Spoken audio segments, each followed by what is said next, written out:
তোমরা যে আনন্দিত, আজকে খুশি হয়ে গেল, তোমরা যে এই আনন্দ কারণটা কি বলেন? রিদওয়ানকে বলেন জান্নাতুল হুরুল মা বলতে থাকে, রিদওয়ান আর মাত্র কয়েকদিন পর আল্লাহর আসমানে রমজানের চাঁদ উদিত হবে।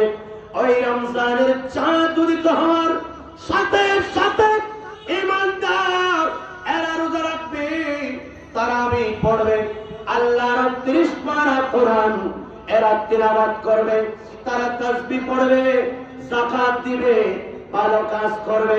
যার কারণে আজকে আমি বড় আনন্দিত। আমরা জান্নাতীরা, জান্নাতি হরকের মা, আমরা আনন্দিত কারণ আল্লাহ ওই সমস্ত ইমানদার বান্দাদেরকে খেদমত করার জন্য আল্লাহ আমাদেরকে সুযোগ দিবেন। সুবহানাল্লাহ। 11 মান পরে আসলো সিয়াম সাধনা, 11 মান পরে আসলো সিয়াম সাধনা।